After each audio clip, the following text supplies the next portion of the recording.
shit together. It's over. The barbecues, the bullshit. How many cheeseburgers did you have? Looks like, did you have a good 4th of July? I had a really good weekend. What'd you do, Lee Syatt? You know what though, and it's kind of, okay. I have a story to tell you, and I'm not trying to make it seem. I'm not bragging. So I was coming home from 4th of July. It was a long fucking day, and it was hot because I went down in the south. We went to a park, and the thing we fucked up is apparently down there you have to get there at like 9 a.m. We got to the park at like 11:30. You were done, and we got a spot in the shade, but we didn't get a spot with a table. So they brought a bedspread from home, not even a blanket like a beach blanket. They brought a bedspread, so we had a place to sit. But when you sit on the ground for 4 hours, it takes it out of you. So we were coming up the 405, and I was just talking, and I noticed a guy pulled over, and I normally don't notice, but there was an old man with a walker on the side of the 405 at like 4 o'clock on the 4th of July. And Paul and I were headed to the gym, and I don't know anything about cars. I don't know one thing other than how to turn it on. But I was like, there's an old man with a fucking walker on the side of the 405, and people are just whizzing by him.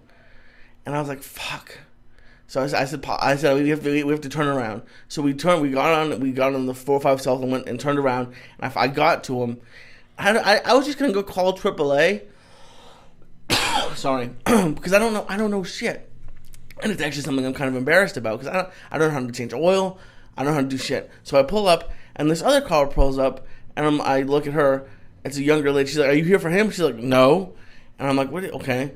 So I get to him. He has a blown out tire, and then she comes up. There's two people with blown out tires, and this old man has the tools. And I'm like, "Fuck." He's trying to do it. He's like this old Southern guy. I'm like, "I'll help you," but I have no idea. So I start helping him with it, and then luckily, thank God, this like 30-year-old woman pulled over too, so she knew how to do it really. Whoa. So I learned how to change a tire, and it took fucking an hour because it was his front one. So we took the back one off, and we put the spare on the back because he didn't want to put the donut on the front, and then we put the donut, and then we put his back one on the front, and then that woman who pulled over the first one. She had the fucked up one too, so we had to change her tire with his tools, and it took about an hour. But I felt great. Like I was sunburned afterwards. I was thinking of you saying I was gonna get sun, but I had no idea. Like I knew like the theory behind changing a tire, like just the spinning the nuts or whatever, but I had never done it, and I did 3 of them that day. And it was like I felt great about it, and I just felt so bad like. Who isn't going to stop for an old man? He literally had a walker with the tennis balls on the side of the 5. And I'm like, no one's stopping for him. You're a regular Johnny Volunteer. I guess. You're a bad motherfucker. I mean, you know how to do it. You could stop. I mean. I know how to do it. Will I stop? I don't fucking know. It depends how I'm feeling. God, but yeah, I just. This is America. Yeah. And you really want to believe that people really care. Exactly. But they fucking don't. And the ones that walk around with the badge on their chest that they care and they're good Samaritans. Those are the biggest scumbags in the fucking world. Yeah. I'm happy that you pulled over and helped the fucking old guy. You know the mentality behind that someday your dad's going to be stuck. That's what I thought of. And somebody's going to help him. That's the mentality behind those things like that. But you're living somewhere that people give a fuck about their careers. People don't look you in the eye. Why would they fucking pull over to help an old man? Why? You're in the land of fakeness. You're in the land of every fucking cause, but the cause in front of them. Yeah. They're for every cause. Save the dolphin, save the shark tooth, save fucking everything. But the fucking the cause that's in front of them is the one nobody ever sees, and I'm guilty of that also. You know what I'm saying? I mean, we're all guilty of that. But kudos for you, cocksucker. Look at you playing Johnny fucking AAA. I felt bad because killed changing fucking cars. I know.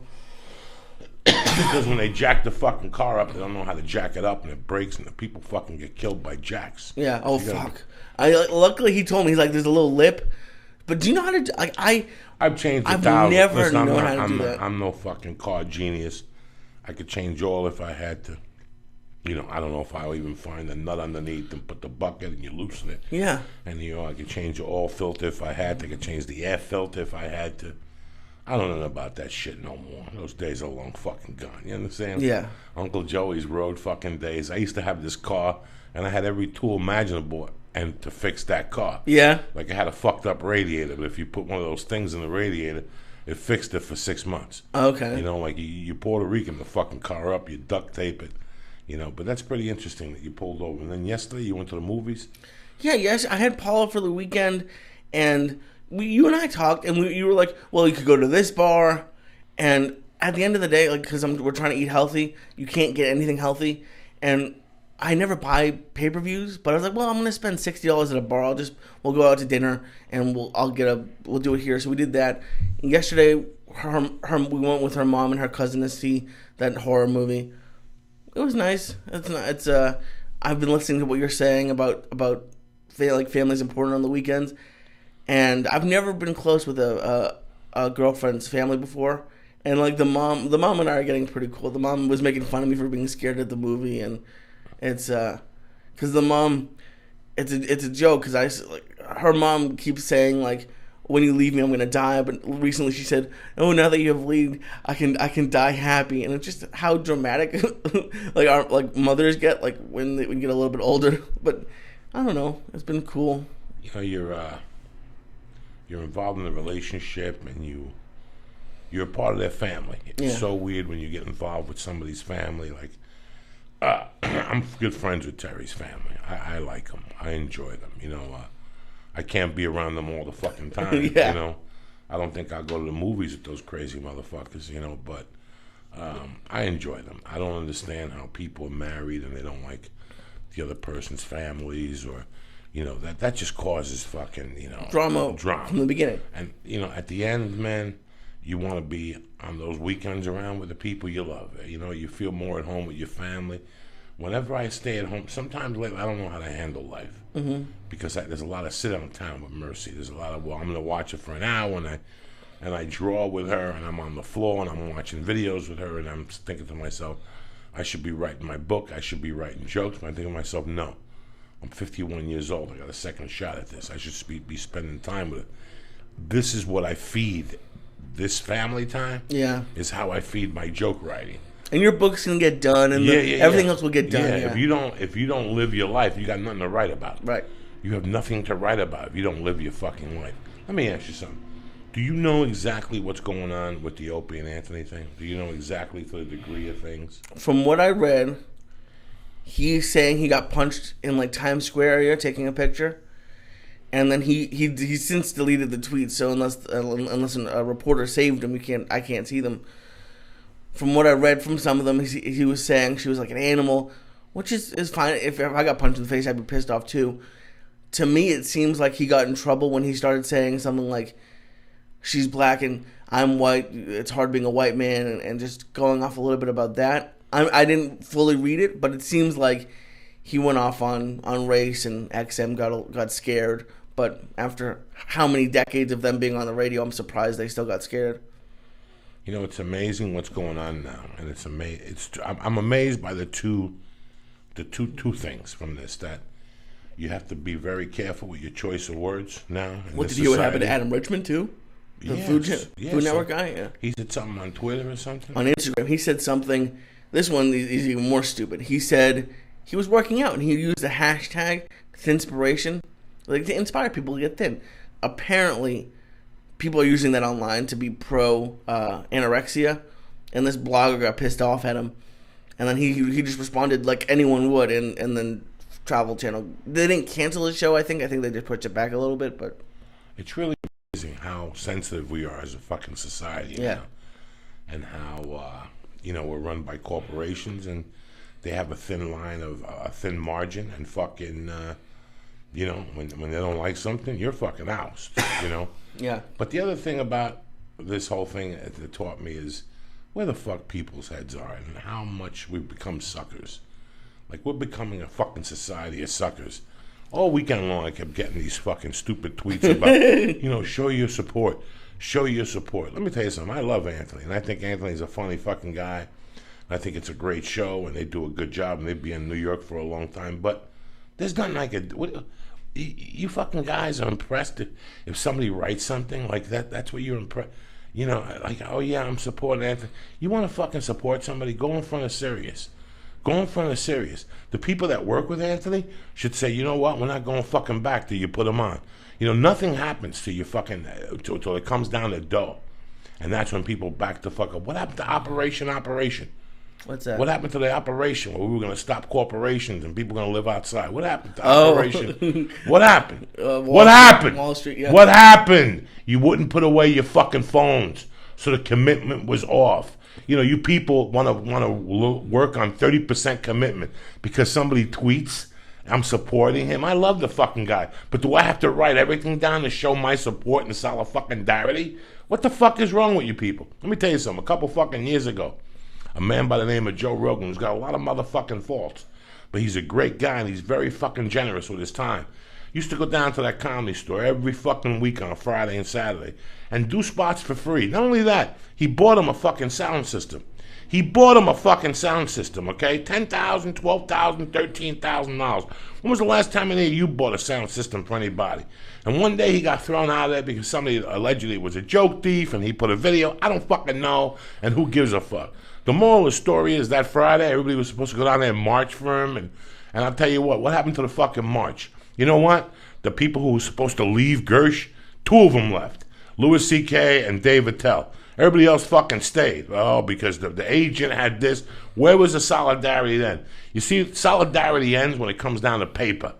When it comes down to you losing paper out of your fucking pocket, that's when you shut the fuck up, because where's your solidarity? Where's your fucking commitment? See, me, I'm the different type of guy. I don't give a fuck about money. I was looking for a job when I found this one. And one way or another, I'll make a fucking dollar. I don't need you motherfuckers or this shit to make a fucking dollar. So if I stand for somebody, I go in for 100%. Till this day, I won't step foot in a fucking comedy store. Joe Rogan's not my brother or my best fucking friend in the world. He loves me and I love him. But the action is louder than me on Twitter. I'll never go to the comedy store. I don't go to fucking Kill Tony's, and I love Tony Hinchcliffe and I love Red Band. They're my brothers. But you don't see me down there on Monday night. That's the commitment. You want Anthony to get his job back? Cancel your subscription. Don't tell me, well, what am I going to do about fucking Ozzy's Boneyard?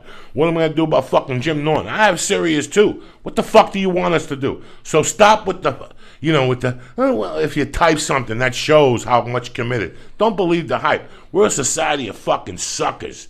Your parents are raising fucking suckers to make us fucking gullible. We really are. We believe anything. I'm support. Well, look at him. He's so cool. Get it fucking together. You got to hear what these people say behind closed fucking doors.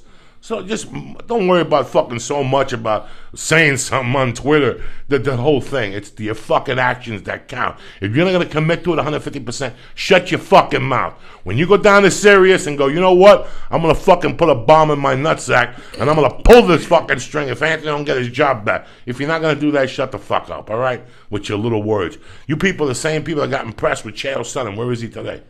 Where is he today? Remember how mad you guys got? Jones is a pussy. He won't fight him on 3-week notice. Remember how they all went? Where the fuck is he now? He's not around no more, but Jones still is around. Shut the fuck up. Unless you're gonna, you people get impressed by the littlest fucking things.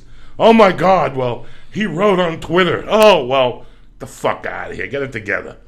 Get it fucking together, you fucking suckers. Stop being a sucker all your fucking life. Plus, this is probably the best thing that's ever happened to him. He gets to have his podcast now, and people are just so fucking was so into the words. Oh well, he said that.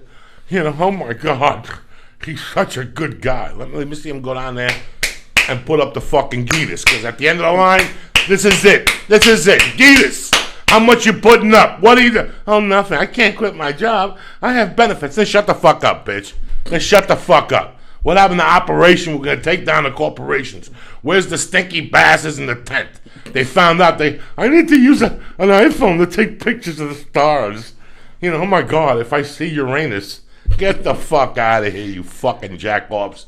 You're all the same. You're simple. Cut it out. Who gives a fuck? At the end of the fucking day, Anthony will get a job, and all you motherfuckers that we love Anthony.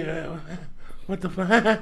What'd you do? I want to be around. Will you bring it up a little bit, cocksucker? It's Friday, July 7th. Get it together. Stop being a fucking sucker all your life and believe in everything you fucking read on Twitter. Fucking jackoffs.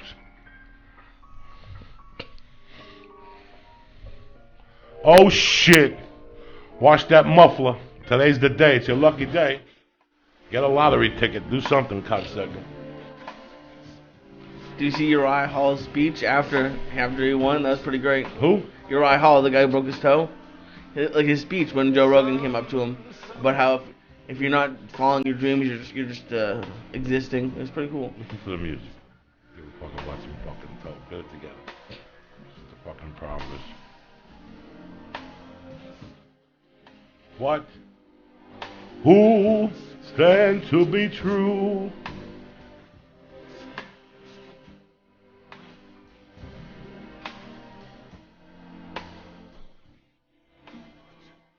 That misery loves company. That's it. These motherfuckers want to see you down. Who gives a fuck?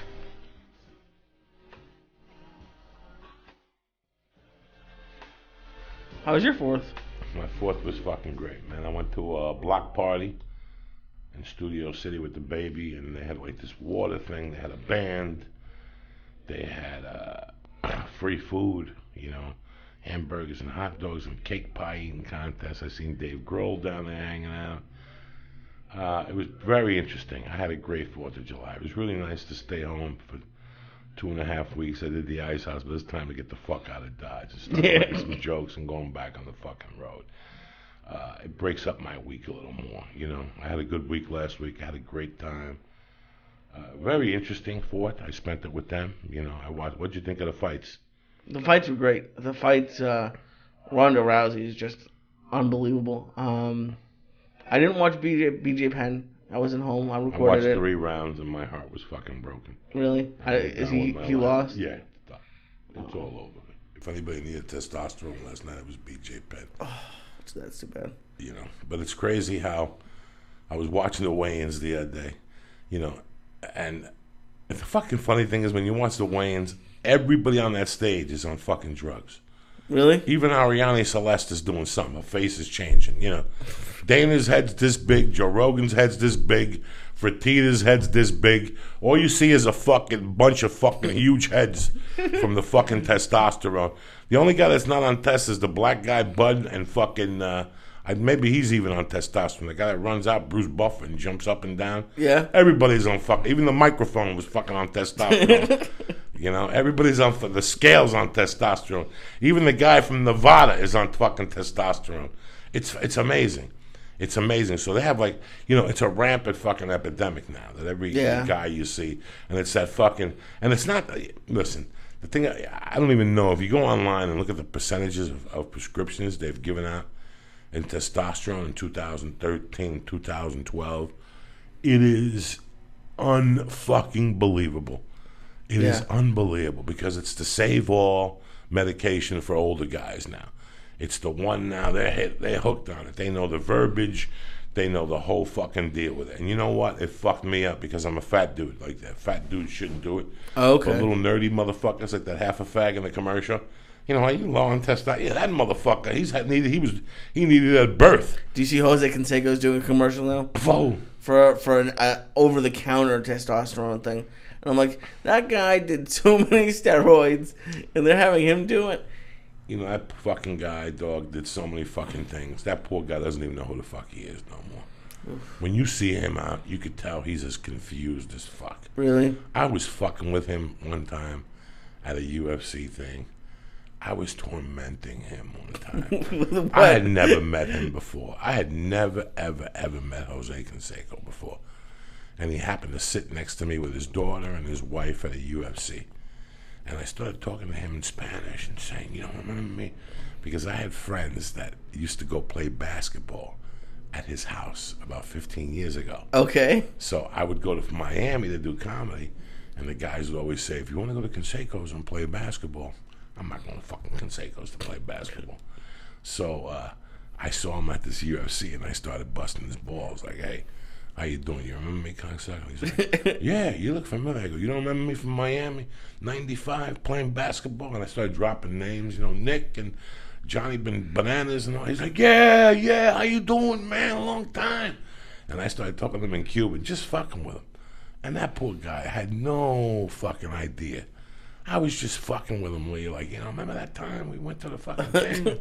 And I started doing, like, cocaine things. Like, remember that time we fucked up with your brother? He's like, yeah. Oh, my God, that was such a long time ago. What are you talking about, you fucking retard? That's hysterical. The poor guy. And then Frank Mir came over, who's also Cuban. Okay. And Frank Mir looked at the aisle. And he's like, what's going on? I remember saying a remark about Canseco. And then people started goofing on him.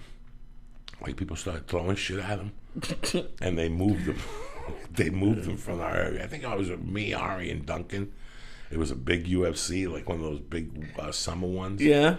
And he came in, and we just started torturing him. It's like fucking Steven Seagal. Why he don't go to those UFCs? People start yelling at him, calling him who shot Bobby Lupo and all this shit. Master, all this shit. And he just, but these guys walk into it. And I'm not going to go in public if I'm one of those fucking momos. I'm going to watch that shit at my fucking house. I don't want people throwing popcorn at me. I didn't know Canseco was that poor guy. What he's doing now. Wasn't he in tax trouble too? Probably. He had tax problems. So I mean, he's always doing those celebrity fighting things. Remember he had the reality show and he couldn't get into his house. They put a fence around his fucking house or something like that. You didn't? I never saw that one. Show? No. Yeah, they did a reality show about him for like 6 episodes. Oh, that's funny. That's a sad fucking story, man. That guy, I went to see him. I paid money to see Canseco. When I got married, my first time in '89, my honeymoon was in San Francisco. Okay. To go see the Oakland A's against the fucking Yankees. I love baseball, so I went and watched the game, and it's amazing. I knew they were doing something. It doesn't take a fucking... When you see somebody that big right away, I grew up in a time where steroids were fucking big in New Jersey, and everybody was fucking doing them for whatever reasons. I just didn't like needles growing the fuck up. You know what I'm saying? Yeah, thank God. I popped a couple of those Anivars that they gave me one time, but I just, even with the testosterone when I was doing it last year, I felt weird. I felt weird. Like I was always doing something I shouldn't have been doing.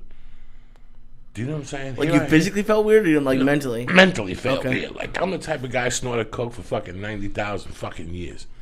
But if I go to a doctor and he actually pulled my pants down and put a needle in my ass, I felt kind of weird, like I was doing something wrong, know?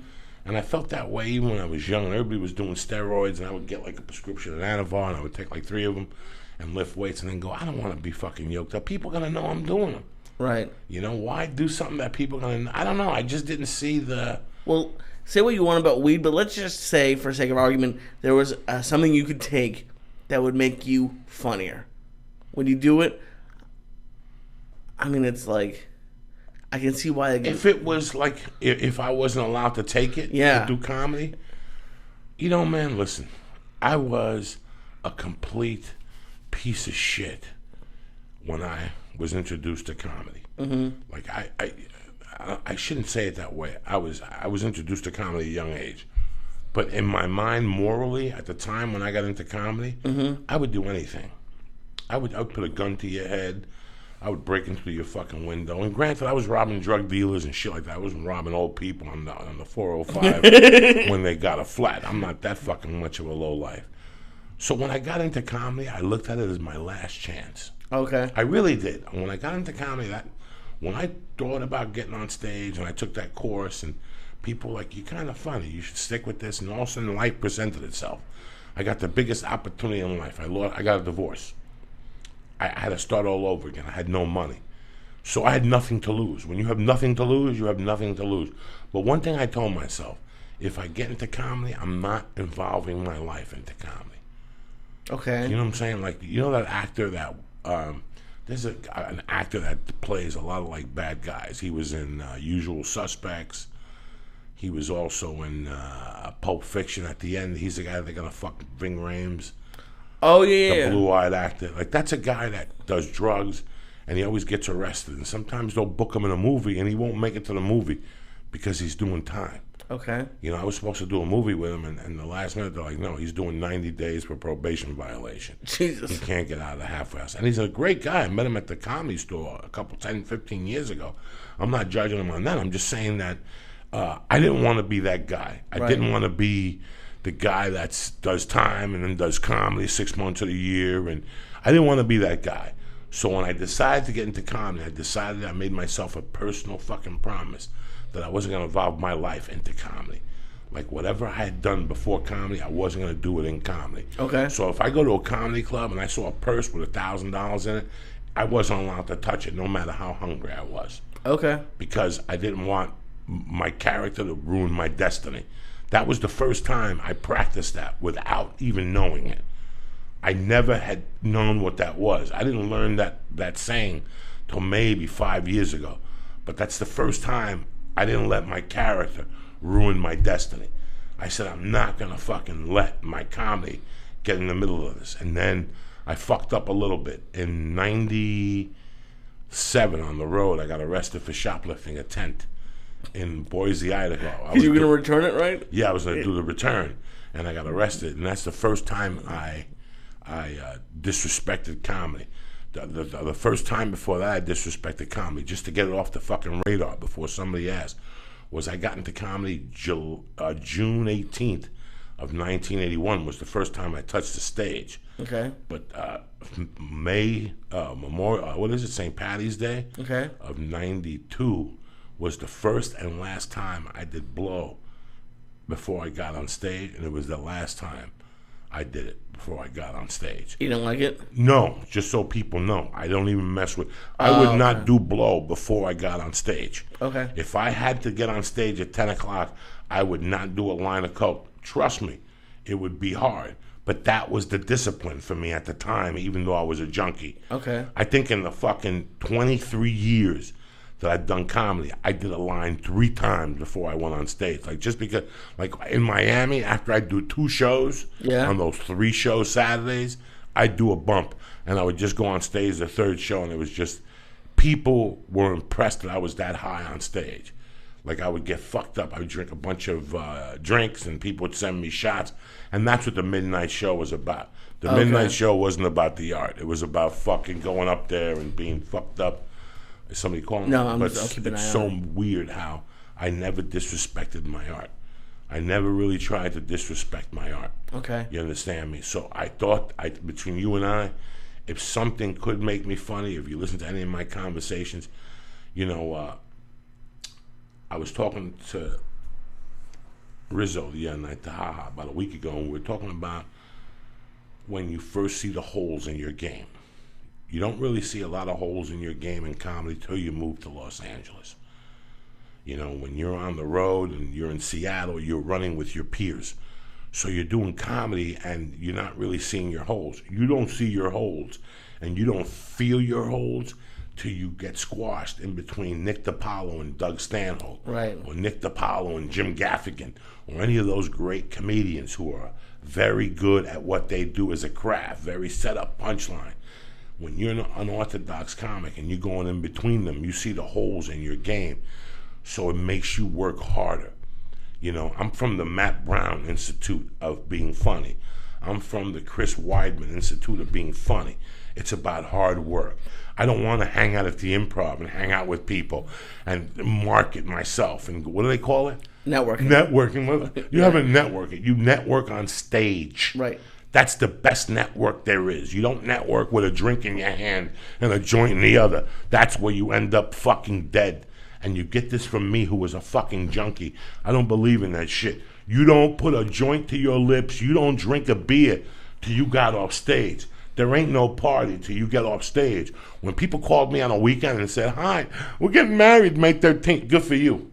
Good for you. I got a comedy show." Yeah. But what do you mean? You're not going to come in San Diego? It's going to be fun. Everybody's going to be there. I'll be there after I do a show. Mm-hmm. So the first thing I'm doing on May 13th is I'm booking a show. If nothing else happens, I'll come to your stupid fucking wedding. Do you understand me? That was my philosophy. Yeah. Everybody wants to fucking go to heaven, but nobody wants to die. That's how you do things. You want to become a better fucking fucker, you fuck things. You want to become a better student, you study. Yeah. When it came down to comedy, I did not fuck around. I sit down 1 hour every day and go over my notes. Every day at some part of the day, I go over my notes. I've been doing this for 20-something years. I don't need to do this. Yeah. But I need to stay current. I love when a person comes up to me after a show and says, "Joey, I saw you 6 months ago. You did 20 minutes of new fucking material." That means more to me than fucking anything. It's not grade A, 10 o'clock, the shit you put on a CD, but it's getting there. But at least something happened in my life. Yeah. You know? Yeah, and it's crazy the way that you said earlier is you don't see holes in your game until you move to LA. I felt that way when I was going from high school to college to do video stuff. In high school, I won all the awards, and I was the big guy for video. And then I went to college, and the same thing happened from college to here. Like everyone's always the best in their small town, but then when you go where everyone's doing it, you're like, fuck, they're better than I am. You need to keep fucking improving. Keep improving. You know what? All right, so 2 weeks ago I didn't write comedy all week, but I wrote the book. I wrote in the book. You know, I'm trying to get a story ready for Ari's show September 9th, where we're taping at the Cheetah. I'm writing that. You know, people think I go up there and wing it sometimes. I love for you to think that, and I thank you. And I appreciate the fucking, I'm thinking in my mind, but at the same time, I go in there prepared. Let's get this. Good morning, my friend. Good morning, Joe. How you doing, buddy? How are you, my friend? What's happening? Not much, man. It's another beautiful day. The sun rose. I woke up. So, hey, it's a great day so far, man. You scratched your balls, you sniffed your fingers, and you said, fucking the Lord lives, cocksuckers. Somebody's sucking my dick today without a condom. I'm showing up with a bag of popcorn and a big dick, and I got nothing but time. You follow me? That's it. Every day's a show, man. Every day's a show. Brett, I'm so happy you called today because, first off, you're a fucking gentleman. You're a young man, and you're a fucking gentleman. You work over here at this little vitamin store. What's the name of it? It's Neutra Shop. Neutra Shop. They have one in Hollywood, and they have one in the Valley. And even though we're sponsored by Onnit, I get a lot of protein powder from them. I get sick of using the same protein powder, so I like to switch it up. So I went in to see Brett one day, and he blew my mind with his fucking knowledge. Brett was the first guy that told me I had to eat something when I woke up in the morning. Brett was the first guy that told me about muscle. You know, you have to put muscle on to burn more fat. And it's so funny, Brett, that to you, when you were telling me, you know, you thought you were just talking to, a consumer that was educated. I knew nothing about this. And when I left you, every time I leave you, I think about the people that by not going and talking to a guy like you are really missing the fucking boat. Because absolutely, you really know, a lot of people don't get into shape and don't try to get healthy because they're scared. They don't know where to start. Lee, am I lying to you? No. You don't know where to fucking start. It's like a drug. It's like one night you getting on your hands and knees and going, God, I'm sick and tired of doing coke. I'm sick and tired of getting fucked in the ass.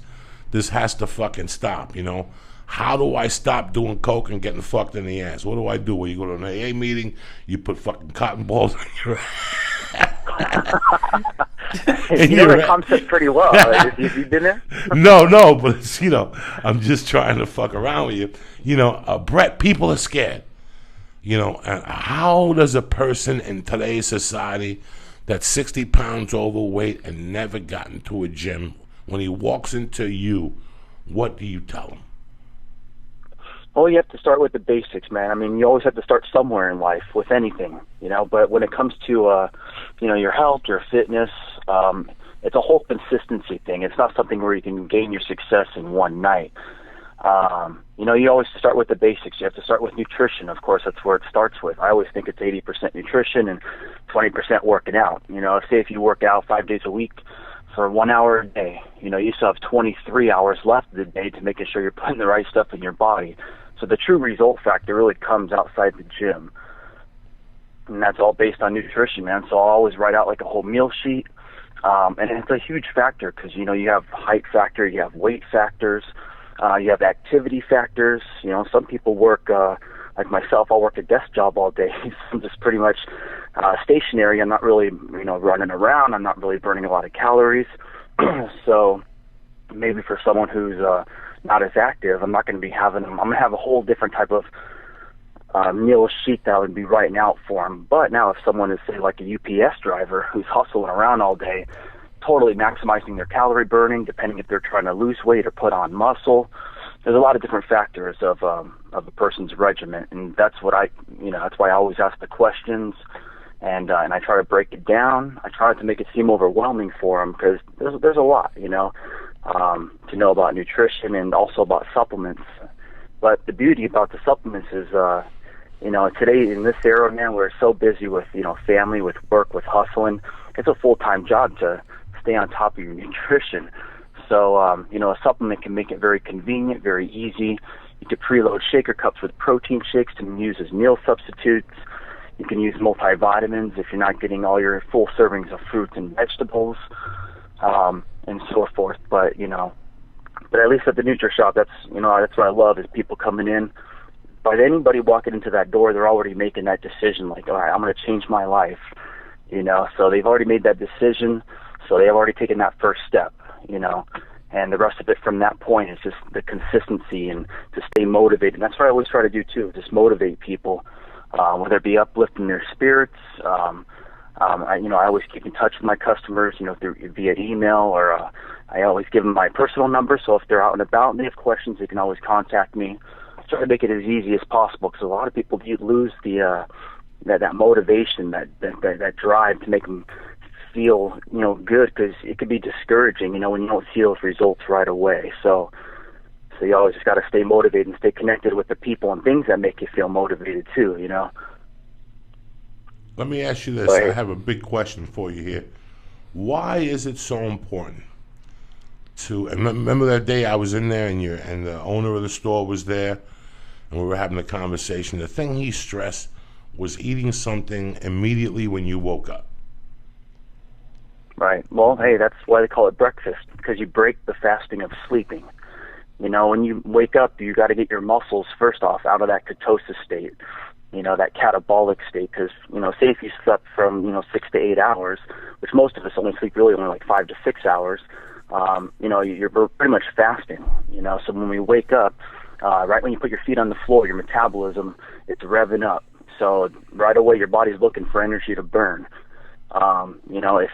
If you're not getting food into your body, you're not nourishing the muscle. So therefore, now your metabolism is attacking that muscle and storing more fat. So you got to get those muscles on lockdown. So right when you wake up, you need a good source of protein, and even some light carbs too, because our bodies burn carbohydrates for energy expenditure throughout the day.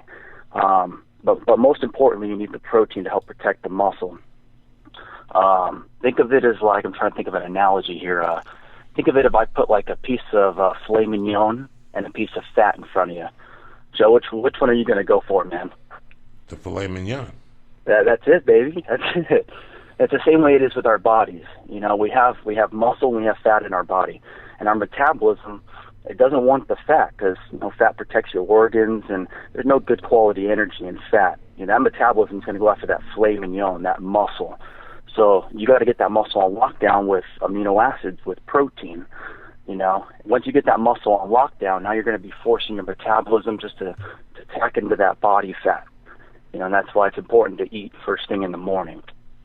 Now, for somebody who's trying to lose weight, you go to a gym, you do the Stairmaster, the epileptic, or whatever the fuck you do. You run, you jog, you swim. Why do I see people with cups and they drink something before they work out and then they drink something immediately before their workout? If I'm trying to lose weight, do those protein shakes affect me? Would they affect, like the ones that I take with you, when I switch off from Onnit, like I'll do the Hemp Force and then I'll do the protein shake you give me, the synthesis. It's 2 scoops, it's 300 calories, So if you're on Weight Watchers, it's basically 5 points, so it's not that bad. It's 0 carbs. Do I drink one of those before I go to the gym? Well, for someone who's, say if you're, you're 30 or 40 or maybe even 50 pounds overweight and you're really just trying to lose body weight, you're not so much focused on muscle, but if you're really trying to lose the weight, I mean, some protein shakes can make some people feel a little bloated, can make them feel a little heavy. Some people will go into the gym doing fasted cardio, which is pretty much just going into the gym on an empty gut. But the thing is you never want to work out on a totally empty system. So that's why a lot of people, like that colored drink that you'll see people sipping on, will usually be like BCAAs, which are branched chain amino acids. Those also have like electrolytes, antioxidants in them. So at least this way, the amino acids, which are pretty much building blocks of muscle, that'll help safeguard their muscle. So when they go in and do fasted cardio, they're just dropping body weight. They're not also experiencing muscle loss with it. Because we all want to lose weight, but we don't want to lose our muscle weight, either. And going into the gym on an empty stomach first thing right in the morning, a lot of people don't have that oomph. They don't have the energy, So a lot of people use those pre-workout supplements. It's stimulant-based, Some are more like ginseng, B12 for like mood enhancement, natural energy for those that may be sensitive to caffeine. But at least that'll give you some energy, some drive just to kind of get through your workout a little bit more effectively, Now, what about the after shake? How come that's so important? Well, whether you're doing, weights, whether you're doing cardio, you're wearing and tearing on your body. I mean, when you're in the gym, you're not growing, you're actually breaking down your body, your muscles. Even with cardio, you're working your lower extremities, your legs, which are your biggest muscle group in your body. So, the protein is, think of it as like a Band-Aid, to put on your muscles after a hard workout. Helps your body bounce back a lot faster. Even with cardio, you can still be feeling that soreness, that achiness factor, which can carry through your day. It can be a pain in the butt too. Something I can really recommend is glutamine. Glutamine takes precedence over all the amino acids that are out there, and that's something that you can actually use with your protein post-workout, which is after, and that'll help eliminate that soreness by like 80-85%. It's huge, because the last thing you want to do is to be feeling all sore and achy, and then go into the gym the next day and break down your muscle all over again. That's the last thing you want. You're just going to be spinning your wheels. So it's all about how you're bouncing back from your workouts. And after that workout, you have that little anabolic window. So, the sooner the better. Think of it as like if you cut yourself. We start bleeding out. The world stops. We put a Band-Aid on it immediately. It's the same kind of concept. You break down the body. You want to make sure you're nourishing it with, protein and amino acids. It's an immediate Band-Aid post-workout. My buddy, the Flying Jew, a.k.a. Lee Syatt, he's staring at me, all stoned and shit. Oh, yeah. He just started a little exercise program, and I know that he's having a great time. I could see it in his face that he's, Lee likes to stay inside and lay in the bed and get his balls licked like the rest of America. And he's having a good time. Do you have any questions? I have a bunch of questions. Hit him. So, and I'm not attacked. I had a fucked up weekend with it, so I have like a bunch of questions written down. So everything you just said is great, but let's say we went next door and there was an identical store and there's an identical you. He might say something completely different, like the exact opposite of what you said. I went online and I just put in best diet, and I got the U.S. News 2014 top diets. There were 31 top diets with 8 diet groups, and they reviewed 42 diets. Right. Like, if you go to a doctor with a broken arm, for the most part, they're going to do the same thing. Like, why are there so many different varying? And when I first started this, I put this on Twitter, and one person would say high protein. One person would say low protein, no carbs. One person would say a lot of carbs, a lot of protein. Like, why isn't there like lose weight, do this? Like, why is it so many different opinions on it? All right, well, you're totally right, man. Totally right. It's we live in such a big market, not only with supplements, but also with knowledge and certain levels of education. I mean, in the last 5 years, it's crazy. 'Cause I've been in the market for about 8 years, and it's just in the last 5 years, it's just been crazy how it's just blowing up with supplements and the saturation of marketing. So you kind of have to, do your own due diligence, really. And I tell everybody it's a big experiment. But you go back to the basics. Remember us growing up in school, we'd always have that little food pyramid. The carbs, the protein, the good fats, and that's it. That was like the foundation of life. Yeah. So I always try to go back to the basics, go back to the roots. But didn't they just change the food pyramid? Like in the last couple of years, didn't they just change the food pyramid? Even that there's people fucking around with. Of course. Well, nowadays with supply and demand, the way our food is, our fruits, our vegetables aren't even as clean as it used to be. with all the pesticides, in our foods and the hormones that they put in our meats. I'm sure the food pyramid has changed over the last decade with the serving amount. I remember when it used to be like 3 to 5 servings of fruits and vegetables. Now I remember it going up to 5 to 7, and now it's up to 9 to 14. So, it's unfortunate that way. And that's the beauty about some supplements too, is even if you can't get it from whole foods, at least like some freeze-dried, condensed down into powdered fruit and green supplements are actually a lot, I would say, cleaner than you're actual getting fruit and vegetables in a produce store. Oh, wow. Okay. So here's the one that I almost burned down at Trader Joe's this weekend. So I swear to God. So I went out with my girlfriend to dinner, and we're going to go home and watch the fights. And I wanted to get some snacks. I went into Trader Joe's, which you would think is going to be healthy. And we walked around, and a regular size bag of trail mix, which is nuts, which is what they tell you to eat. You look at you look at the calories, and I know that some people say calories aren't all of it, but I just started, so I'm focusing on calories right now. But when I looked, a regular size bag, it wasn't even like a family size bag, had 17 servings in the bag.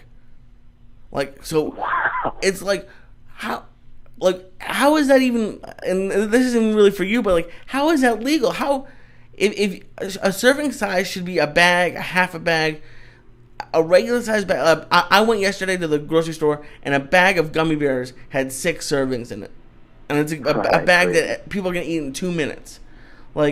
How is that even? Is that it? How do you when you're trying to lose weight? How do you tell people? Because calories are a big thing. That's the first thing you think about to have less of. And when they fuck you with the serving sizes, it seems like they're trying to stop you before you even get started.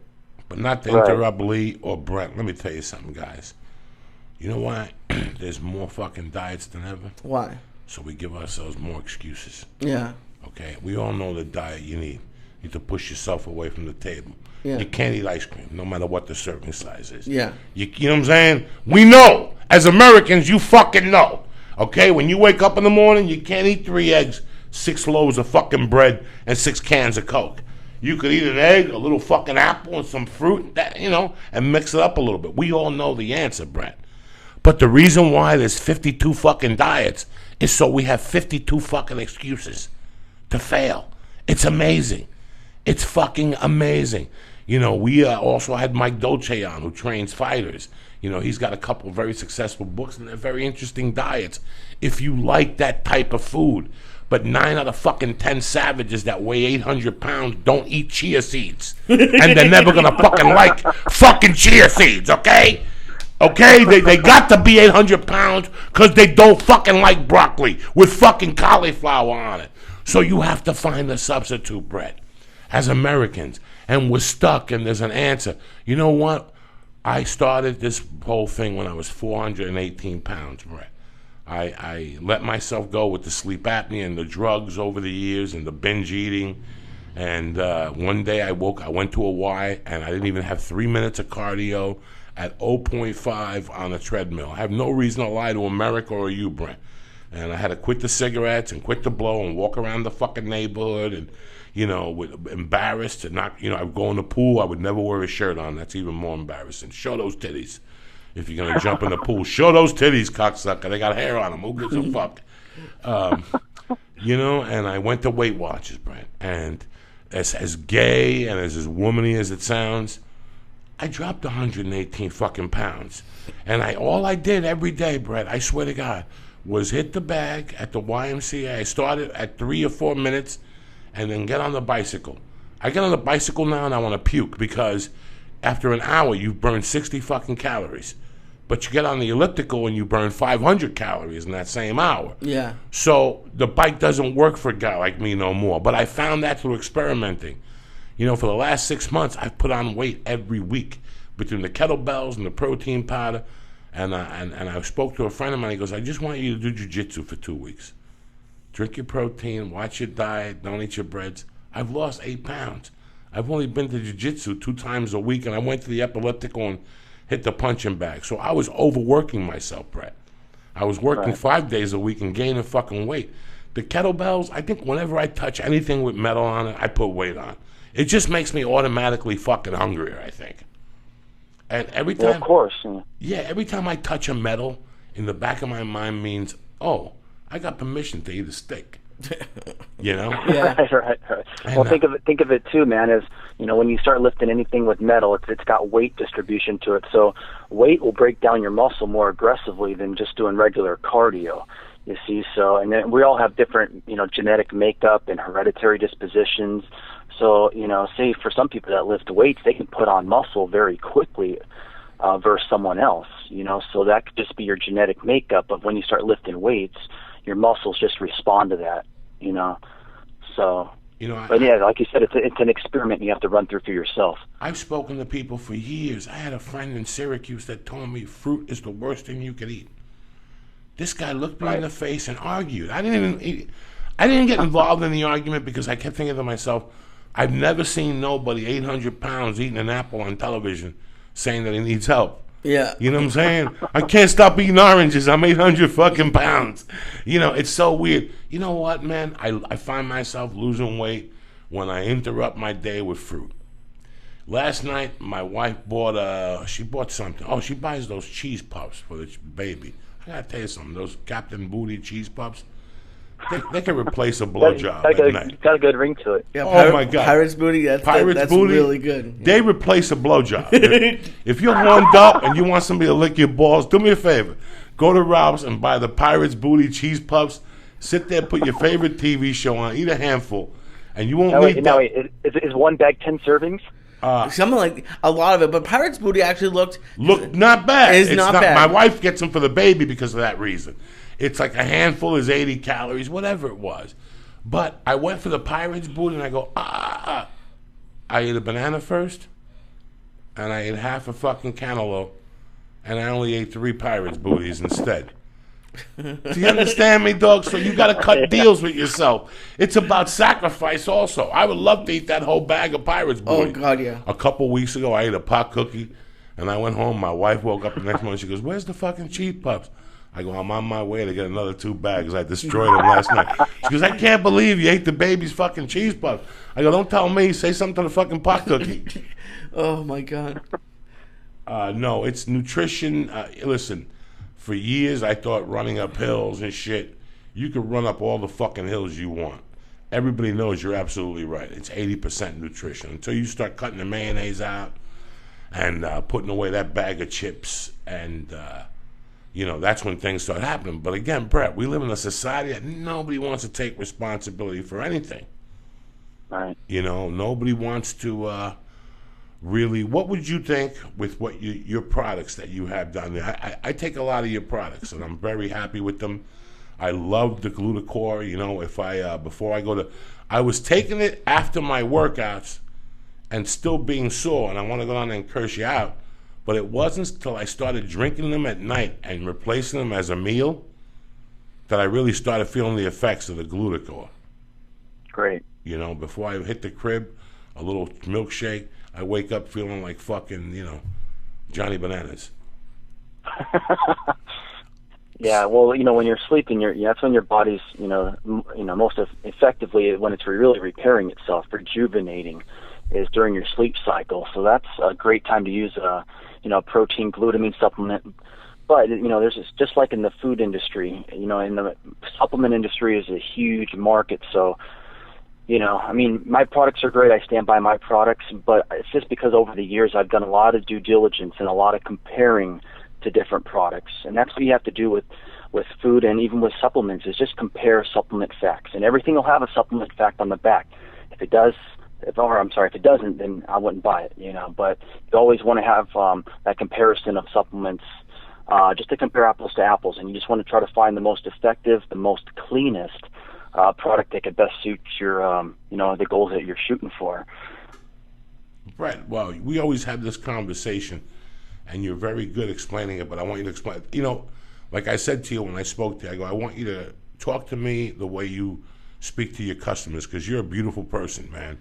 I've watched the way you handle different customers, and I'll tell you, there's most days that I had your job, I know you want to get in the car at the end of the day and shoot up the 405 and jump off a cliff. But you've never given me that appearance. I've seen you early in the morning, and you've always been a gentleman. And I've seen you at 7:30 at night after a long day. And you've always taken your time to speak to people. And if somebody comes in to see you, we always talk about protein powders. And you broke it down for me last week about why your protein powder is a little better with the whey protein, and it's, what was the word? Time released. Right. That you it's use. It's more of a blend. There's such a huge market for proteins. I mean, that's the most popular thing. Whatever goal that you're trying to get, again, it goes back to that basic, that little food pyramid. You always want, a good protein in your diet, but a lot of proteins out there, first off, they have a lot of fillers, just even like in food, a lot of these, it'll say like, the supplement facts, and then there'll be a little description of saying other ingredients. And it's like a paragraph long of like all these fillers of, more salt, sodium, potassium iodines, and all this other just gunk that shouldn't really be in, a protein. It should just be protein. It should be simple. A lot of proteins have gluten. A lot of them have sugars. A lot of them have a lot of even sodium. It'd be like 400 to 600 milligrams of sodium per serving, which is salt. So that could cause excess bloating. So it all just depends what you're really trying to do. But the protein that you're on, the Pro 5, I mean, that's still a phenomenal product. You just always want to look at the calorie, the fat, the saturated fats, the sodium, the sugars, and also the ingredient list, and making sure you're not taking in all this extra gunk, words that I can't even pronounce. It's funny. I went to Bert Kreischer's for a party about a month ago. He has a friend that was trying to put together a company. He fell in love with a young girl, and sometimes when you meet a young girl, they talk you into bad fucking ideas. And he got talking into an idea to put money up for a protein ice cream bar. And when I first saw him like a year ago, he was very gung-ho and blah, blah, blah, blah, blah, blah. And he was jumping up and down, and he was counting his money already. And when I just saw him recently, it was just him and I for a couple split second. I go, "How you doing? How's the business?" And he goes, "I never, ever, ever was more baffled by the vitamin and supplement business." He goes, when you get a protein powder, it's amazing how much garbage there is in there. He goes, and I'm finding out that, the same thing goes with these ice cream bars, that when I go to make them, the people that do all this specialty stuff are like, you know what? You don't need all this shit. They'll pay for it even with this shit in it. It's amazing. And he was surprised how many scams there are and how many, but there's some companies like yours that really believe in it. Listen, man, people have to see results. It's always funny if you look on, what do I have? Google or one of those pages? What's the other one, Lee, that I have? Yahoo. Okay. If you look at Yahoo, they have all these results, like all these stories. Frankie Edgar knocks out B.J. Penn. Somebody uses the N-word for Obama. Today, if you scroll down, there'll be an ad by GNC, let's say, that's promoted by GNC. They just bought an ad, but you don't see it. And it said, something about read what everybody's talking about, this pill they have that gives you more oxygen and all this shit. And it's amazing how much media is involved in the marketing. When I was a kid, you had Joe Weider. You're a young man. Lee's a young man. When I was a young man, if you wanted to get in shape, you bought Muscle and Fitness, and you brought it home, and there was one company. Yeah. It was Joe Weider. His company also put the fucking magazine out. So it was like stealing. It's like, you know what I'm saying? I mean, if you think about all the fucking big companies, that's it. This is the same thing they do. It's a magazine that they hire readers, they're all in the same bed. But Joe Weider put together inositol and cloline. That was a fat burner 30 years ago. People were actually going. I remember going to dinner with guys in high school. At the time, I weighed 200 pounds, and they probably weighed 260, 270. They were huge, and they'd be eating calamari with hot sauce, dipping bread in the hot sauce. And after the dinner, they'd pop 3 Joe Weider fat burners. And I'd say, "What did you just eat?" And they go, "Fat burners. This calamari is going to disappear." And I would fucking howl. Even at 18, I wasn't a nutritionist. I was just some young, coked-up criminal. And I would sit there at the table and go, "You actually believe that if you eat, so I go, what is the dosage? He goes, they say to pop 2 every 4 hours. So we pop 4 since we're a little more. So you actually believe, there are Americans that actually believe that there's fucking fat burners. Brent, there are Americans that believe that if they pop a pill before they eat, they go to fucking Burger King, they will lose weight. Well, like you mentioned, man, it's that advertisement, man. It's just one of those other 52 ways to make us fail. It's part of that saturation of the marketing. You know, hey, take a pill, lose weight, the easy way out. That's what everybody wants. Of course, anybody, we're human, of course. We want the easy way, you know. Yeah, you have to look past the saturation of the marketing and the advertisements because and even more so than nowadays. I mean, Joe, you tell us, back in your day, was it so saturated with marketing? Because even nowadays, man, it's crazy. Because even in the middle of the night, if I'm just kind of flipping through the channels, I've noticed commercials are long as heck. If I'm watching a little TV series or something, these commercials are longer than the TV series. And when I was a kid growing up, commercials were only on for maybe a minute and a half, and now they're exceeding to like 4 minutes. And they're always hitting us with like, buy this, consume this, have this, you need this, more stuff, be happier, you know? And they cock-block fat people at night. You're sitting there, you got your feet up, you already know you're a fat fuck, nothing's gonna change. You got your fucking stool up, you're scratching your nuts, you got Chips Ahoy, you got a 64-ounce Coke, and all of a sudden they got some skinny guy doing fucking PX90 at 2:30 in the morning. Some black dude that fucks the white chicks at the gym. They're all laying there all fucked out. They got...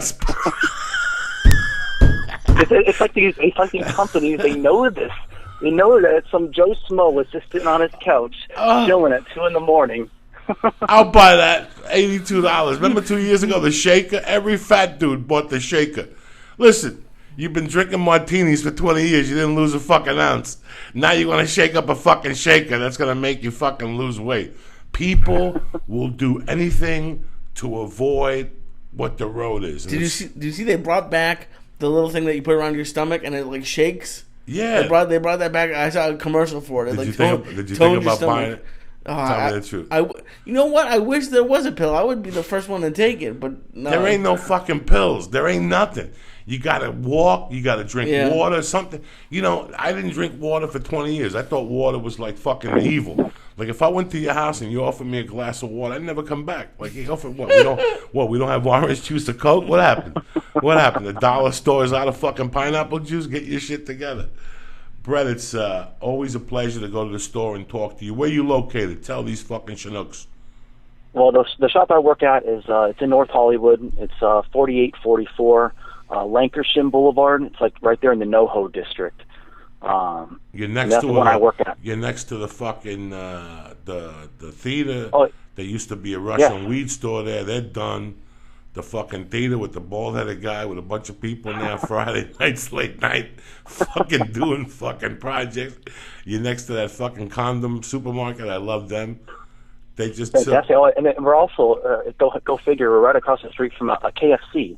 So you have a little test. You can either, go across the street to be healthy, or you got the KFC right across the street. And that's crazy because the word on the street is, I don't eat KFC, but the word on the street is that's the worst KFC in the history of fucking, like the one that fat people get together and they're like, that's the worst KFC. You got to go to the one up on Laurel Canyon there. That's the good that's Popeyes. That's where they go.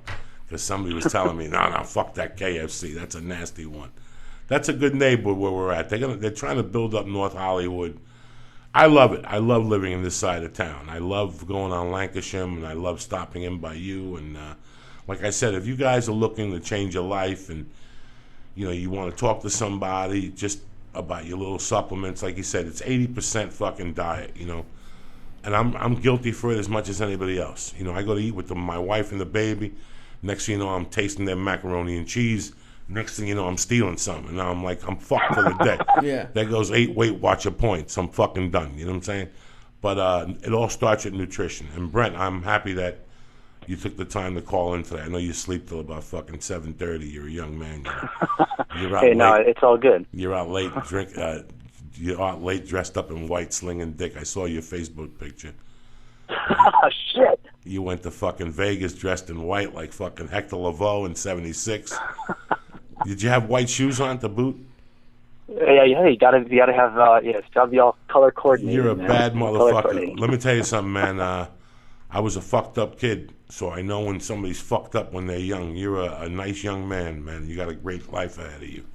Thank you very much for taking the time, Mr. Teck, to call in. And Lee, any last questions? You gonna go see Bret? Yeah, can I ask one more question? No. Yeah, you can ask him all the fuck you want. All right. So I know cooking for yourself is better, but I know there's a lot of guys like me who aren't really into cooking. So I've been looking for restaurants to go to, and something that Skinny Kitchen. I found over the weekend there's a place called Chop Stop that does salads. Are those places actually good? Like when you see like low calorie, or at like Chili's when they have like a light menu, is that stuff is that helping us at all, or is that just marketing and it's not doing shit? You know what? This is just my opinion, man. I mean, I have a lot of customers that go to that Skinny Kitchen that love it. Now I've never personally been there, so I can't have any say in it. But I mean, I've seen their menu because a customer actually had a marketing guy bring in one of their little like catering menus.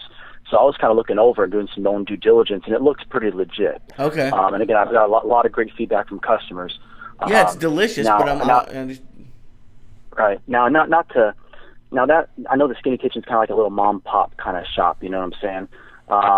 But now, and I'm not out to diss anybody, but you know, to like a Chili's or say Applebee's. I mean, these are more like corporate chains that do a lot of marketing. These are the chains that you would see on television, you know, and that's where they put a lot of their money, is into the marketing. So, you know, I think this, you know, maybe lower calorie, lower carb type of thing may not be as truthful as maybe like a mom and pop. I would put a little bit more trust into a little mom pop shop, people who have a little integrity of just, you know, trying to, you know, run a successful business, you know what I'm saying? And, you know, versus like a corporate, you know, ran restaurant chain who's putting all their money into the marketing and the advertisement, you know what I'm saying? Okay, yeah. But bottom line, nothing beats not only price of just going out and buying your own food and then just cooking it there at home. Because any restaurant you really go to, they're going to put something in it that's going to entice you to make it, you know, taste good. They're going to want to get you addicted to it so you can come back and buy more. Yeah. You know, so it's always the cleanest alternative, just to go buy your own food, cook it at home. That's the cleanest alternative, and you're also saving a lot of money by just buying your own food, you know. They really jack up the price. I bought a whole bunch of 100-calorie treats yesterday. They really jack up the price for the healthy stuff. And it's like, absolutely. And there was a commercial on get any drink, any size at McDonald's for $1. And then my girlfriend and I stopped at 7-Eleven to get waters for the gym. It was $3 for 2 waters. It's like, what the? Why am I paying $3 for waters and 99 cents for 10 gallons of soda? Even the water business is starting to get suspect to me the last couple of years. Yeah. Like, well, where are they getting all this clean water from? Where the fuck are they getting all this spotless fucking water from? All of a sudden, there's a fucking lake, and everybody's jumping up and down, and the dolphins are clean. You know, you go to fucking... I went to Malibu yesterday. When you jump out of the ocean, there's a hazmat guy there now.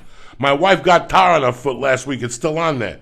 You understand me? That's the fucking... That's down in Malibu. I swear to God, I smelled like I had 1,000 odors on me yesterday. Oil, bodies, New Orleans, Japanese radiation, sushi, pussy. I smelled like a fucking clam. I hugged the kid when we got home. We all went in the fucking shower like a family. Unfucking believable. Where are they getting all this clean mountain fucking water from? I want to see this fucking mountain. You borrowed at the source? Yeah, I want to see this fucking mountain that we're paying $1 for. By the way, that fucking water you guys sell is very fucking good.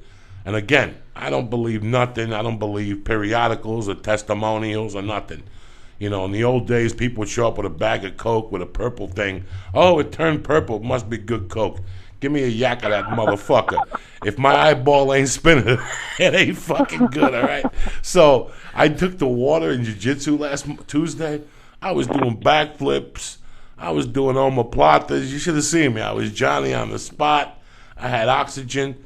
I didn't drink the water on Wednesday. I took a fucking a heart, you know, the little Wonder, the little $1 a day that you take for your heart. I went in there just to thin the blood out. It wasn't the same. that water's pretty good. That P3 water, that fucking thing Marky Wahlberg put together with, I don't know who his partner is. Again, where he finding this fucking water? Everybody's finding this fucking water and geysers. I see nothing. I see puddles with fucking bird shit in it. I love you, Brent. Go see this guy over at Neutra. What is it again, my brother? Yeah, Neutra Shop. Neutra Shop. Go see him. He's knowledgeable, and most important, he's a gentleman. You know, like I tell people all the time, Brett, everybody's got protein powders. Everybody's got water. Everybody's got cups. It's the customer service, and when it comes to that, you're the top, man. Thank you very much for being you and for being a great little young Christian young man. I love you, cocksucker. I like how you use Christian and cocksucker in the same sentence. What are you going to do? We're all sinners and cocksuckers. Listen, some chick sucked your dick really good, right? You swap and spit with her. What, she didn't suck a dick on Saturday? And she left. Right, now you're a cocksucker by proxy. So at the end of the day, we're sinners and cocksuckers, all of us. Who gives a fuck? I love you. Hey, I love you too, Joe. It's always good talking to you, man. Hope to see you soon. I'll see you this week, buddy. All right, buddy. Take care. What, Lee? What, Lee? Did you learn something? I did. The fact that you're not selling a button that says, I'm a cocksucker by proxy is a shame. Let me explain something to you. Yeah, when your chick sucks your dick, what do you think? That's the first dick she sucks? Yeah, she's a cocksucker, so what the fuck? There you are mopping it up with at the horror movie like you're in love. You know, it's like that movie As Good as It Gets. He's licking the dog, and the guy goes, where'd you find him? Eating some fucking dirty diaper. There you are swapping a spit with your dog like fucking you're fucking Romeo and Juliet. You know what I'm saying? Get it together. I feel you. It's Monday, cocksuckers. Oh, boy. July the 7th. Who the fuck are you kidding? The party's over. It's a Monday. You got a second chance to do whatever the fuck you want to do. You want to be a lawyer? Fucking go down to USC, lie to him. I don't give a fuck. Tell him, right? I'm fucking Mexican. I don't give a fuck. I want to learn the law. Where's Thomas Jefferson at? Let me talk to that motherfucker. Who's running shit in this fucking place? I feel you. You want to be a fucking Jew? Whatever you want to be. Today's the day. Become a Jew. Become a Jew. Fucking tell them all to suck your dick, put a yarmulke on. Well, you don't need to get ordained. Wait, you got to go somewhere. Oh, yeah, you're a Jew now. It's the same thing. Just make yourself a Jew. Show up like Donald Sterling with an envelope. Black people love you. Everybody loves you. Filipinos.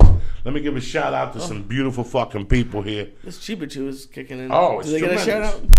Huh? They should get a shout out for that. Oh, yeah. My man Nate, Molly loves you, cocksucker. I know what your fucking problem is. Stop moping around the house. Get it together. Grab your balls, stick a finger up your ass, tell Molly to suck the juice out of that fucking love stick. It's over. Lauren Rosenkerr, you know I love you, baby. I see you hanging in there. Jose Gama, you bad motherfucker. Toking Lair, I can't wait to see you in Vegas in 2 weeks, cocksucker. The Real Scuba Steve. Raz Dude. Christopher Santiago. Listen, I got some fucking people who sent me some product. I like those hit little fucking cigarettes. If you want to talk about sponsorship, I'll help you out. I really enjoyed those little hit cigarettes. You know what I'm saying? They were very nice. There's 12,000 fucking hits per cigarette. Oh. I don't know. I get like 2 e-cigarette? days out of a blue. This is an e-cigarette. I dug your product. Thank you very much for sending it to me. Also, wax pens. Sent me some fucking wax pens. I'll tell you what I liked about them. I could put some fucking weed in it, too. So it takes the weed. It takes the fucking wax. I want to give you a shout-out. Waxy Pen. They sent me some extra coils. You some bad motherfuckers up there. Thank you very much. I'm giving them out at the fucking, at the free fucking podcast. And I gave one over to the girl at the weed store by my house. You know what I'm saying? So don't forget about nothing. Just because you sent me something don't mean I ain't here for you. What, Lee? What? What, cocksucker? Look at you. I gave you 10 milligrams of a Chibo Chew. It is kicking and you ain't complaining, but it's good. No, it's not You bad. feel good, I can tell. Yeah. Sometimes you're red in the face. Oh, no, this is You good. look like Jesus before they stabbed him. Well, yeah, when you give me my second Green Hornet of the night, I kind of... You got to do it. You're fucking sacrificing for... Listen, man. When you're a Christian or a fucking Catholic, what do they call you? A sinner. We ain't sinners. We're fucking cocksuckers here at the church and what's happening now. You swap spit with a chick, she sucked the cock. You swap spit with her, fuck it. You got cooties now. We all just hit them with a shot of that cock breath right back at you. You know what I'm saying? What else is going on? Just because we had Neutra Shop on, listen, man, everybody's got a good product, and it goes behind it.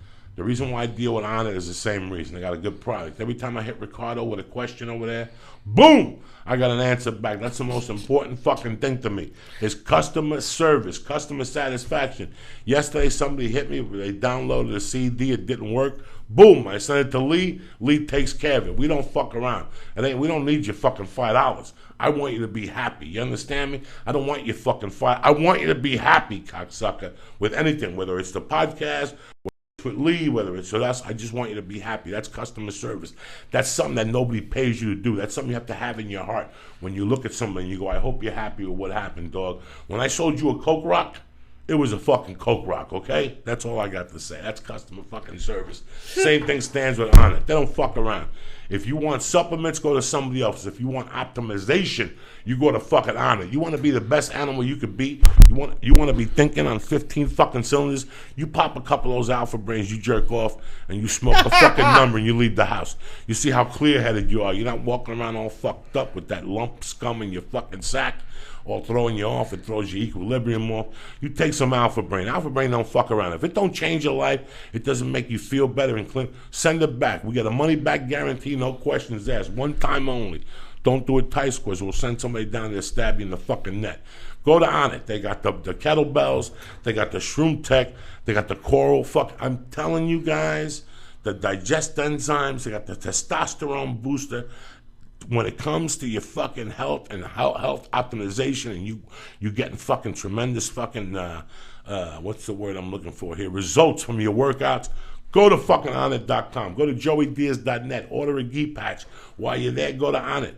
Order something from them. Save 10%. What do you put in the box? You put it in church. Church. CHURCH. It don't take no spelling bee, fucking champion, to let you know that one, ball sniffers. Onnit. Go there right now. Why fuck around? And we got to have this conversation every day. The same thing with HuluFuckingPlus.com. My wife lives on fucking Hulu. I don't even know what shows. She watches shows, plural. You understand me? Shows, plural. That's what Hulu Plus got to you. You think I'd be fucking around with Hulu Plus this long if they weren't the shit? $7.99 a month. Lee, why are you sitting there looking around like like one of Jerry's kids on a bus ride? You're sitting there looking around like on a bus ride. What the fuck's the matter? You get it together, cocksucker. Write that one down. Jerry's kids on a bus ride. I like that one. Anyway, the same thing. Hulu Plus don't fuck around. So what are some of the shows they have? Lee? They have a ton of kids shows. Break it down. They have Bob's Burgers. If you miss, like a lot of people don't stay up late for the nightly shows. They have the Tonight Show. They have all that stuff. And they put it on the next day. Next day. Who do you think you're fucking You with? wake up, it's there. Boom! Hulu Plus for all your shows. Listen, I'm going to give you 2 weeks for free. 2 weeks, motherfuckers. You don't Holy get that shit. from the TV ad. 2 weeks. Nobody gives you that shit. When was the last time you went to get your dick sucked and they said, well, we'll give you a dick suck and nothing! You got to pay first. With me, 2 weeks for free, $7.99 a month. You go to the HuluPlus.com box, and what do you press? You put Joey. Joey, Joey, Joey. That's the code to get you 2 weeks for free. And after that, $7.99 a month for fucking everything you see on TV at your fingertips. You understand me? At your fingertips. You can watch this stuff. You can watch it binging. You know what I'm saying? You don't have to sit there and watch one episode at a time. We ain't got time for that shit. You wait till you get 6 of them. You smoke 2 fucking joints. You tell mama to bend over. You eat that ass. You sit back. Boom. And you watch your 6 episodes like a gentleman. Go to the box today. HuluPlus.com and press Joey. Joey. And while you're at it, while you walk around, everybody wants to be Fidel Castro, even Lee. Everybody wants to walk around like with a beard. It's been my dream. Like we got a fucking revolution going on or something. Shave that fucking thing. It's like wearing sunglasses. I can't see the real you. We want to see the real you, motherfucker.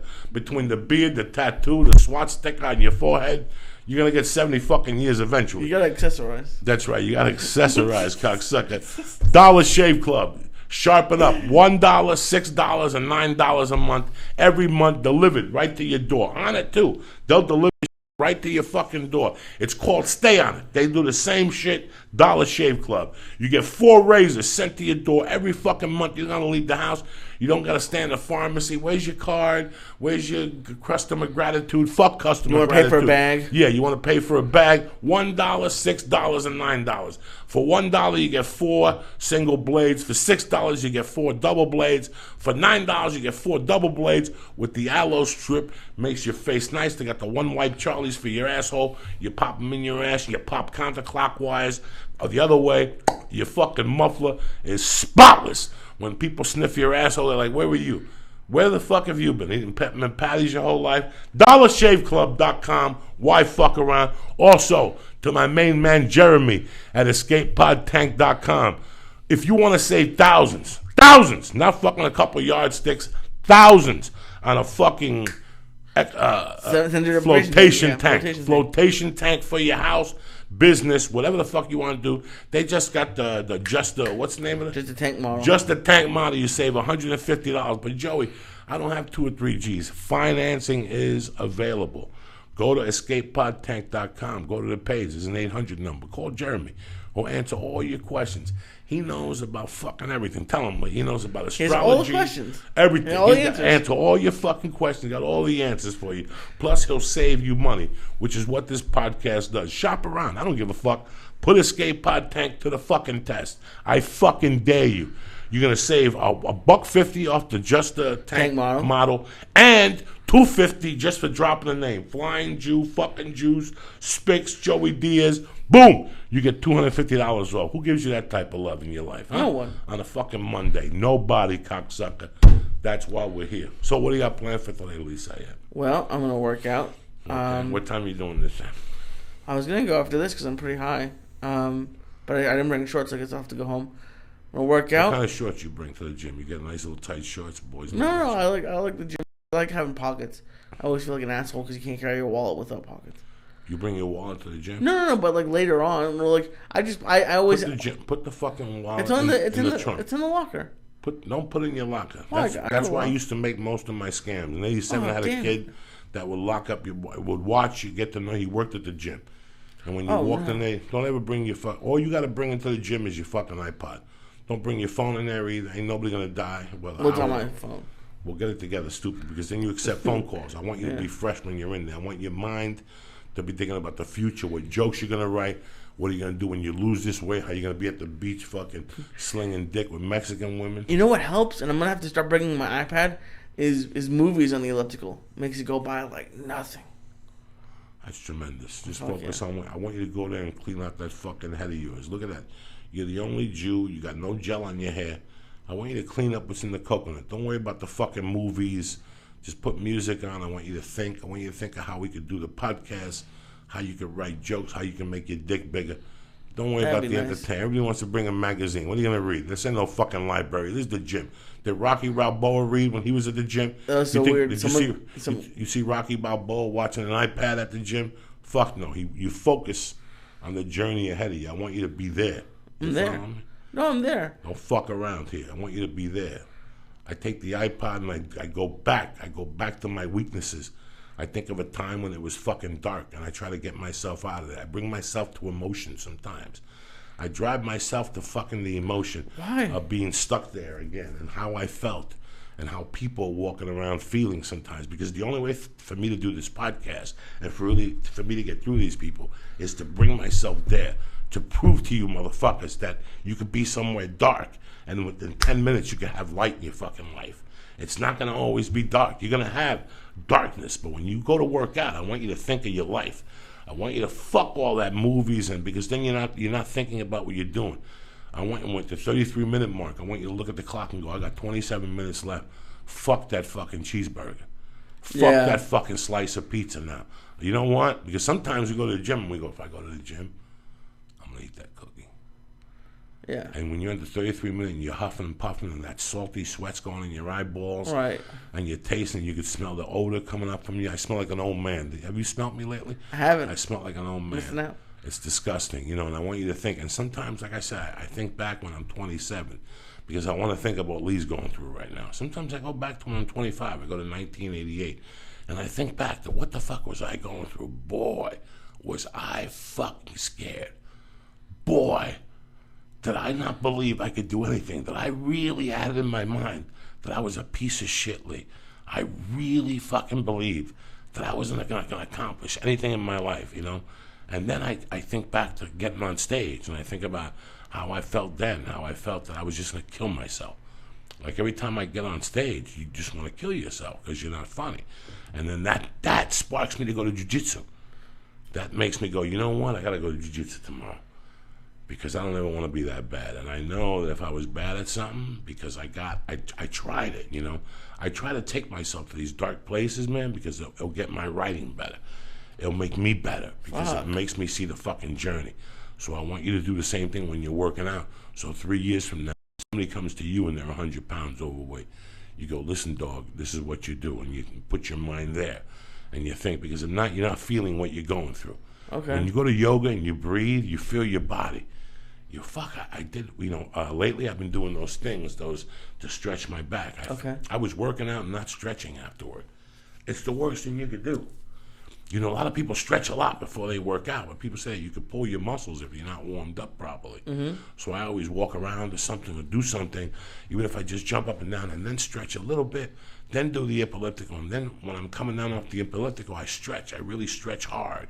Boom, I breathe. I let the breath. But I wasn't stretching my back, so I was having back problems. I was walking around like Red fucking Fox, you know? And I don't want to walk around like that no more. So now I've been stretching. So after you work out, don't forget to fucking stretch. What else you got planned for today? You going to do a podcast with Rick tonight? Yeah, I got Rick tonight. I got to watch a movie probably. And then just... What movie you guys going tonight? I'm not sure. I have to talk to Rick.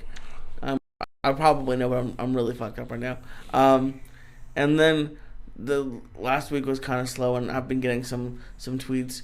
I've almost gotten all the proposals I want for the app. All right, we'll get it together.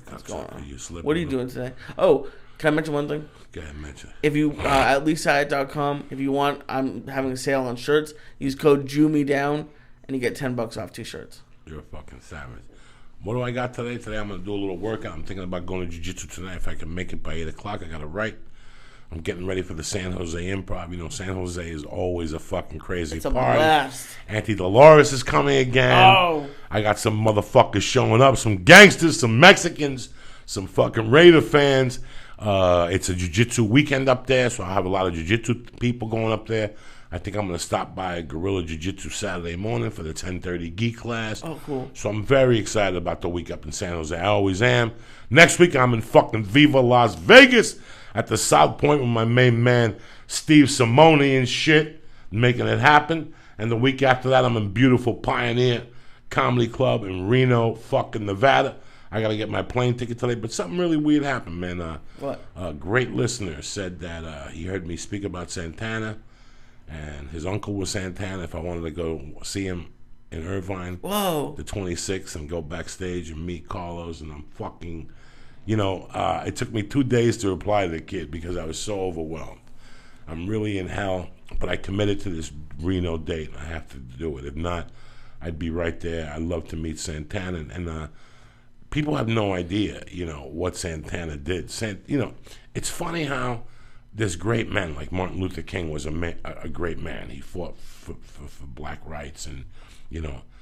But if you really look at it, taking nothing away from Martin Luther King, somebody like Muhammad Ali did more for the African Americans, you know. You get the Chinese people. You know, they built our railroads. They gave us the orange. You know, Chinese people, they did. They did? They gave us the fucking orange. A lot of people don't know that. Bruce Lee really transformed the border. You know, jiu-jitsu. I see more people eating acai. More people eat Brazilian food now because jiu-jitsu opens up that culture. You know what I'm saying? Fucking the fucking towers go down and people eat more fucking hummus. You know what I'm saying? The next thing you know, the Taliban spreading hummus out. Oh, my God. And these suckers are eating hummus with chips. Oh, my God, I love this red pepper hummus. Meanwhile, the Taliban's getting fucking stronger, but you're eating fucking hummus, cocksucker. I feel that with even Spanish people, man. Carlos Santana, if you listen to that fucking early album, get some early, I forget Abraxas. Fucking, I remember being a kid and putting Abraxas on and being proud. Like, I could hear the Spanish influence in the music. Yeah, we're going to close with Santana. Go, put Abraxas on it. Yeah. It's fucking, just so, I always, when I wrote back, I said it would be an honor. Carlos, I don't want him to do a podcast. I don't want him to do nothing like that. I just want to talk to him because, to me, he's a real fucking pioneer. He went to the music label and said, this is what I do. And they're like, we don't know about these maracas and these fucking Mexicans and shit. Is that Abraxas, the album? The full album, yeah. Abraxas, 1970. I remember being a little kid and getting this from Columbia House. This is when you beat Columbia House, when you got 8 albums for a penny. Yeah. And you gave them a wrong address. And you sent it to the wrong address, and you had to steal it, your albums back. It has a fucked up album cover. Yeah. The naked girl on front, or is that just YouTube? It could be YouTube. Speed that up a little bit. How far? A minute? 2 minutes? Oh, no, right there. It's great.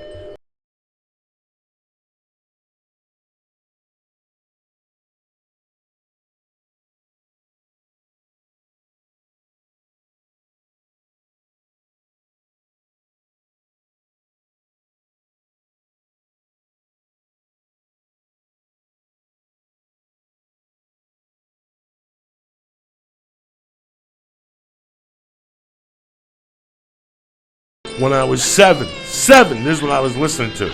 For you dumb motherfuckers that are still at home watching Dora the Explorer.